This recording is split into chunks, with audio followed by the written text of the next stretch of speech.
Hi, this is Dr. Rob Cywes, the CarbAddictionDoc, back with another episode in our series called Rules for.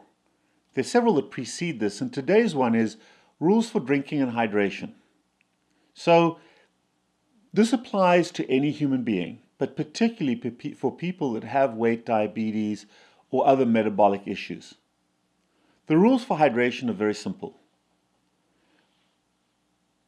Historically, the fluid we drank for hydration was water. Period. Now, I know in the modern era we've gone beyond water and it's absolutely fine. And quite frankly, I don't like water except maybe to swim in. So I'm not a huge water fan. I don't mind if you love your water and drink it. But there are a couple of simple, very pragmatic rules when it comes to boundaries around drinking. Number one, no calories.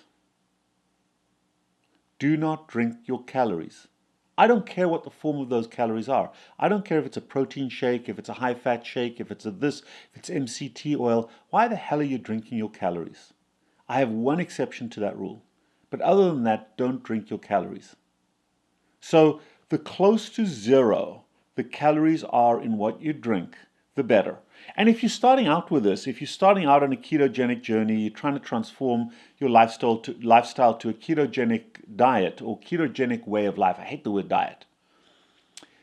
Go to your fridge, go to your pantry, read the labels on everything, and just look at one number, the total carbohydrate content of that fluid, and get rid of everything that contains carbohydrates. But don't just remove. Addiction management is all about removal and replacement.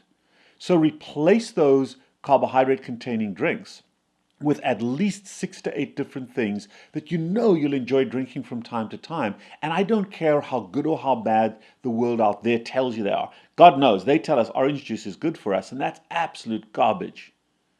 Orange juice typically contains more sugar than a can of Coke.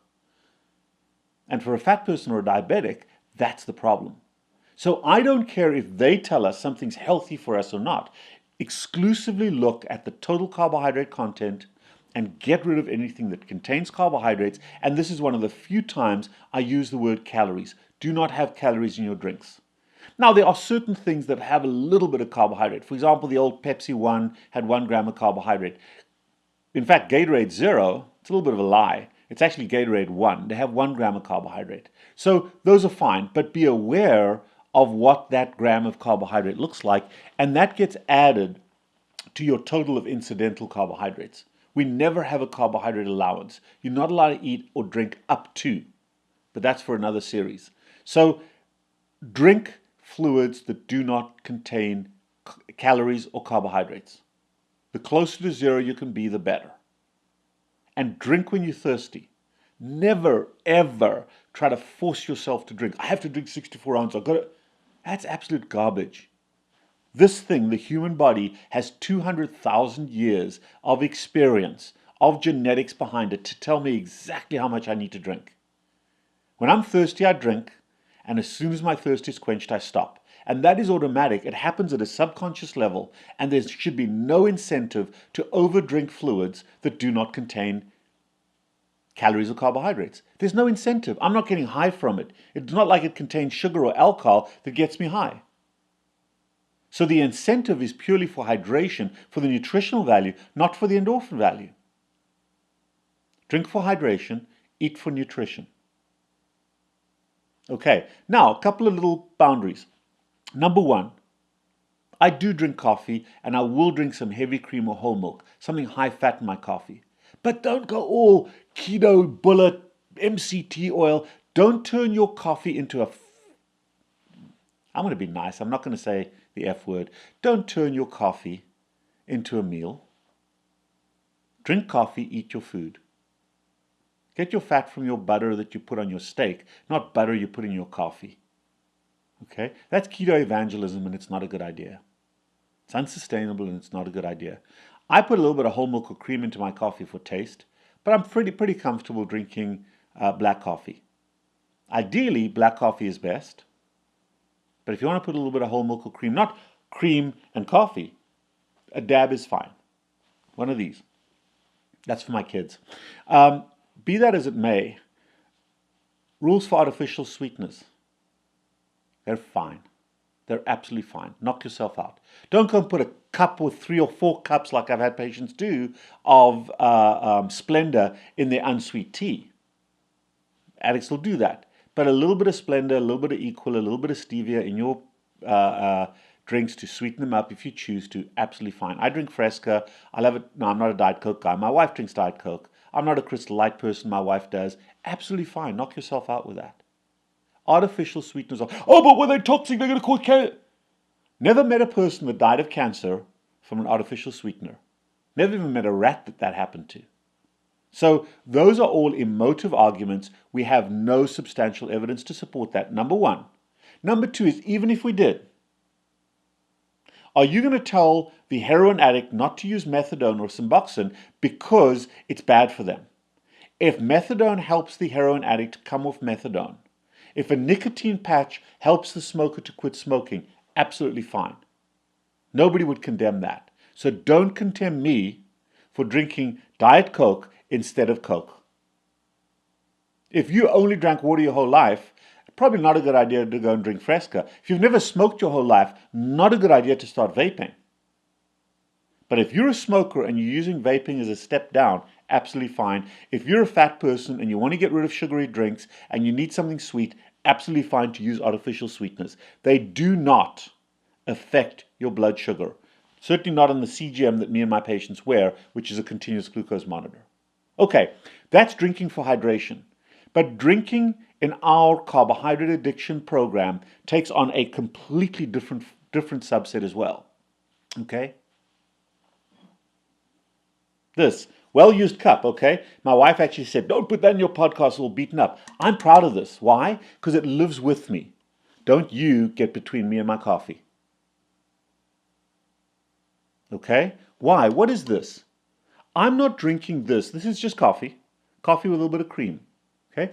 I'm not drinking this for hydration. Huh?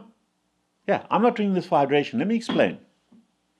The way the human brain works is we build up emotional tension as we focus. When we're focused on something, we build up emotional tension. You may call it a dopamine response, and we collect all this dopamine in our brain cells, and we can focus intensely for around 20 to 30 minutes at any one time. And then we need to release that dopamine. We need what's called a serotonin moment.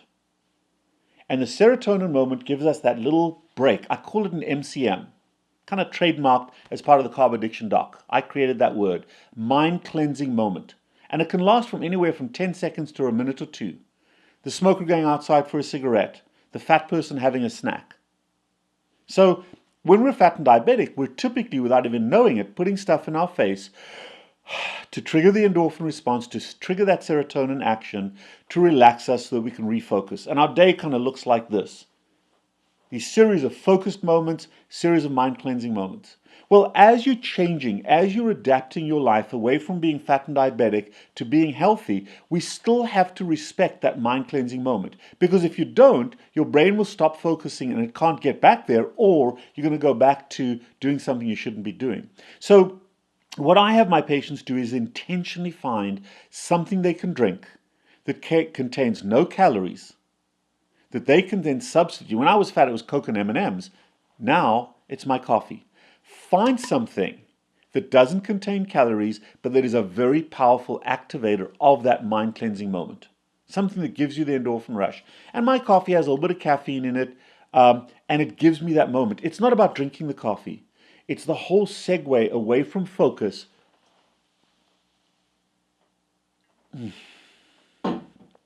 Exhale. Blow off emotional steam. And now I can get back to my podcast, so here we go. No, it's about taking that momentary break. And if you can ritualize a relationship with a non-calorie containing fluid, that becomes what I call a bridge. A snack, another trademark statement from me, a snack is always an emotional event.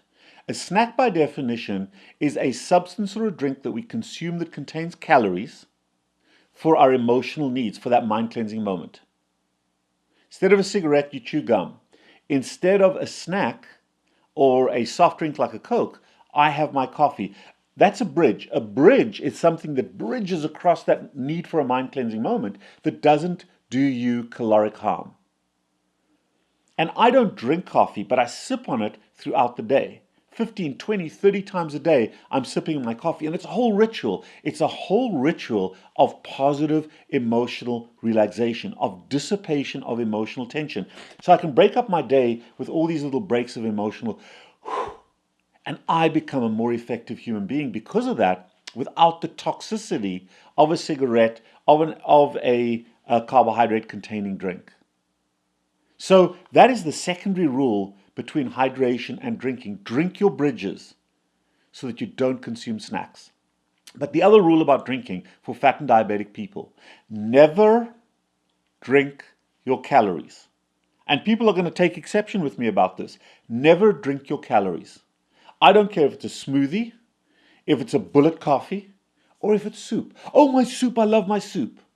If calories run through a fork, do not consume them. For some reason, and I can explain it to you, in the addiction world, when you're drinking soup, it just runs straight through you. You can eat the mush in the soup, but don't drink the soup.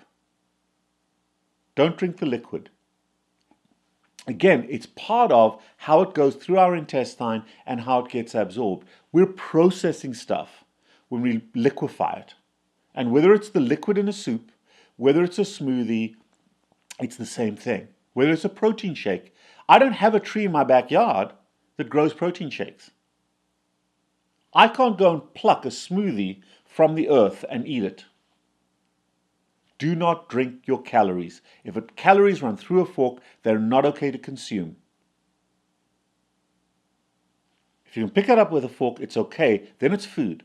Don't drink your calories. Excuse me. One other comment. Alcohol. If you've never had an issue with alcohol, alcohol is fine, but respect this. If you're a fat person or if you're a type 2 diabetic, whether you agree with me or not, you have a vulnerability to addictive behavior. A lot of people who successfully quit smoking gain weight. Why? Because they didn't really successfully quit smoking. They just went from nicotine to carbohydrates. I don't want you to make the same transference. I've seen a lot of people who've gone through multiple addictive episodes without even recognizing it. So drinking alcohol is absolutely fine, but don't use alcohol as a comprehensive substitute for an emotion management system to replace the role that carbohydrates had in your life. If you're going to drink alcohol, have very tight boundaries around your consumption. Be consciously aware of what you're doing. So my rule for alcohol, number one, it's absolutely fine to drink, but I do not drink when I'm depressed or down or upset. I do not drink when I'm alone. I try to drink with other people who are not alcoholics. And do not drink sugary mixes. I used to drink beer and wine. Now I mostly drink wine. Not too worried about the carbohydrate content of beer, but it's a little bit of an issue for me because I'm still a little fat. My wife carries Crystal Light with her. And she'll have a vodka soda and throw Crystal Light in. And she can go all different colors. We have people over to the house and we'll do margaritas. But it'll be tequila with soda water and Crystal Light lemonade. Nobody knows the difference, especially if there's enough tequila in the drink. So don't do sugary mixes. Rum and Diet Coke, fine. Don't do sugary mixes. And remember, tonic water has more sugar in it than a Coke. Most people don't understand that. Know the carbohydrate content of the mixes. Wine is absolutely fine. The drier the wine, the better. And the most important wine you can possibly drink is wine from South Africa. It's a plug for my best friend. He's a wine grower. South African wine is the healthiest wine you can possibly drink. Maybe not for you, but for the economy of the country. So drink South African wine. Love you all. I hope you enjoyed that podcast. If you did, please click the subscribe button and become a subscriber to my YouTube channel. And if that message resonated with you and made you think, and you made a decision to do more to help yourself, but you need help, please come and see us. Set up a consultation. We can do it in person in my offices in Palm Beach Gardens at 561-627-4107 or in Jacksonville, Florida at 904-410-3600. 3934. I also do some long distance consults telephonically or on Zoom. Set that up as well by calling 561-627-4107. We help people to manage their diabetes better and also to get started in obesity management. Or if you've had bariatric or obesity surgery and are struggling, give us a shout. We can help to get you back on track.